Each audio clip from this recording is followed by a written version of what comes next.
Hi. So, quick disclaimer.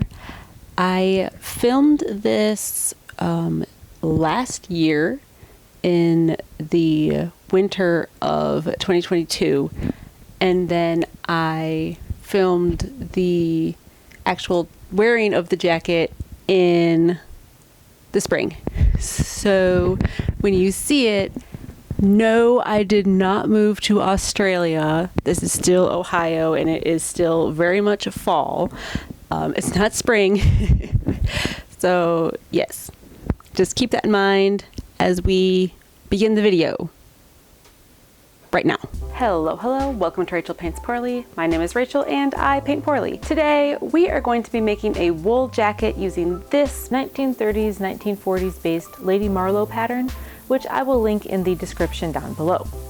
The pattern itself is fairly straightforward, calling for a back, a left and right front, 2 sleeves with cuffs, and a facing cut out of a single fashion fabric with a front fastening of 4 buttons sharing 2-pound buttonholes and linked together with something called twist.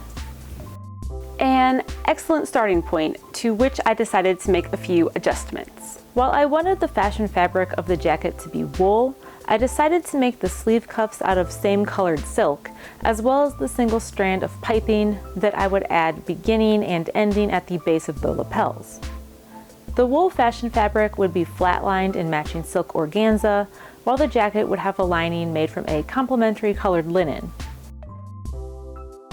Then, to enhance the drape of the jacket and prevent it from riding up, I wanted to attach a chain to the hem a la Chanel. Finally, there was just one last change. Perfect. Like I said, just a few adjustments. And so, without further ado, let's get started, shall we?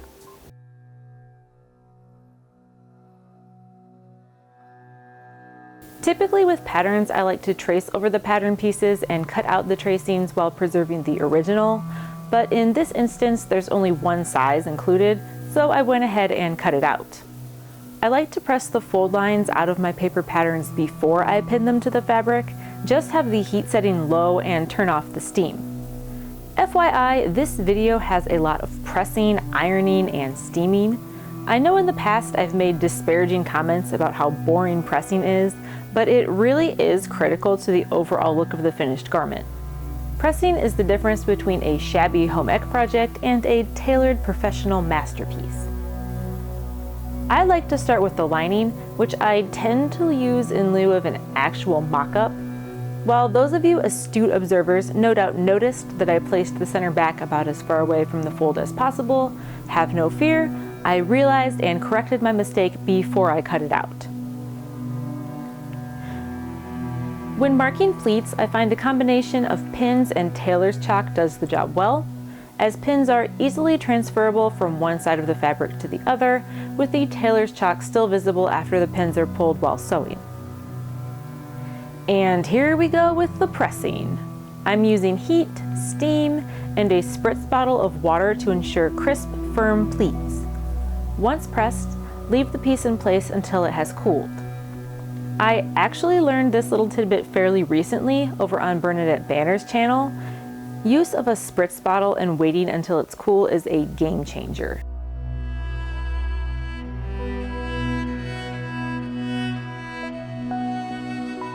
Traditionally, I have a difficult time setting sleeves, so much so that I refer to them as my arch nemesis. There are many. But this time around, they went in with ease, pun definitely intended, and I'm really proud of it. The completed lining looks great on perfectly symmetrical mani, less so on my weirdo misshapen body.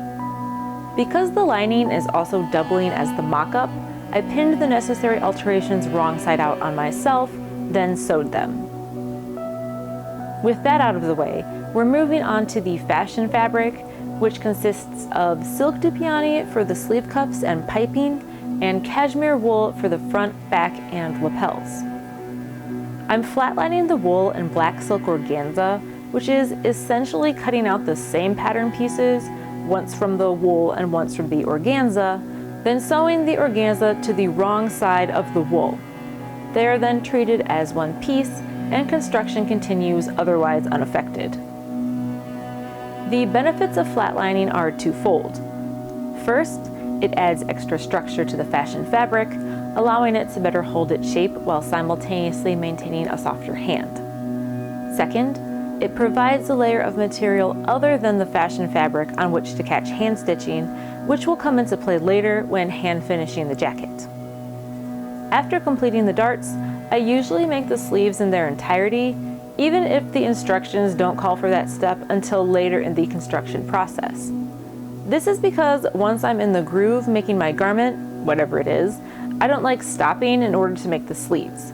I prefer being able to just pop them in and continue going about my merry way.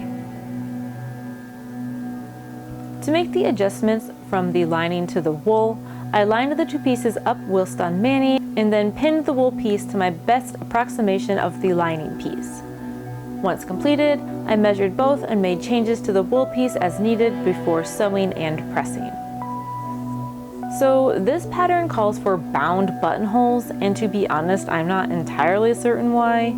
You can't see them once the buttons are sewn on, so presumably it's for the sake of the material to finish the holes created in the fashion fabric. However, again, I don't know why the holes were necessary in the first place, but I went ahead and made the bound buttonholes anyway, using leftover pieces of the black silk from the sleeve cuffs. While this particular pattern doesn't have instructions for making bound buttonholes, they are present in a vintage pattern I have in my collection, so I was able to use that. After our little bound buttonhole detour, I hand sewed the sleeve cuff to the sleeve before pinning the sleeves to the jacket and then using Michael to sew the sleeves to the jacket proper. With the jacket lining and fashion exterior complete, it's time to make the silk piping. Working on the bias, I cut 2 long strips out of the fabric, then sewed them together to create 1 extra long strip, long enough to traverse the entire circumference of the jacket from bottom of lapel to bottom of lapel. To the center of this strip, the thin black cording is added, then sewn into place. The completed piping is then pinned in place to the right side of the fashion fabric, with the seam allowance taken into consideration. I wanted the corded part of the piping to rest just on the outside of the seam, joining the fashion fabric, lining, and wool facing together. While sewing all of this, I was debating whether or not to fold the cuffs of the sleeves up on themselves once to both shorten the cuff, obviously, but also to add a little extra detail for visual interest. The original pattern doesn't call for this, but I ultimately chose to do so. Because the silk fabric is thinner than the wool the effect works, I don't think it would look as good if the cuffs were made out of a thicker material. Now it's time to bring the 3 separate layers into one jacket, pinning the wrong side of the lining to the wrong side of the wool fashion fabric, and then the right side of the wool facing to the right side of the wool fashion fabric, leaving the hem open. Then I fold the lining under and hand sew it to the sleeve cuffs, clip the seams, and tack them together by hand through all of the layers.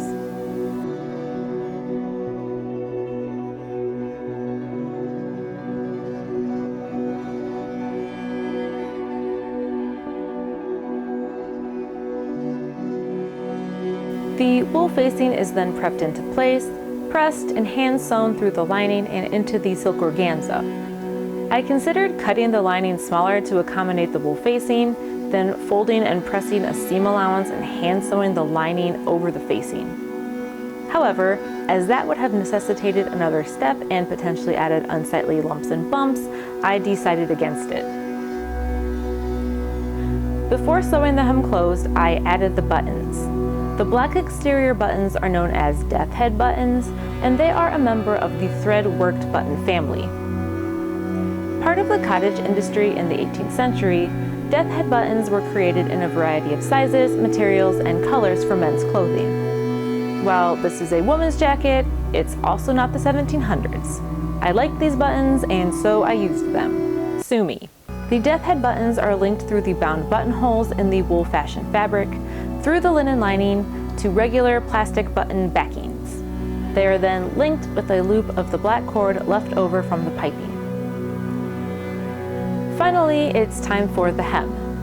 First, I clean up the edges, then hand sew the wool facing to the wool fashion fabric. Second, I add the chain. While the chain itself came from a thrift store belt, the idea came from this Chanel suit jacket that I saw way back in the day at the Kent State University Museum. The chain serves as a weight along the bottom, ensuring that the jacket lays flat. And there you have it, one finely fitted woolen jacket.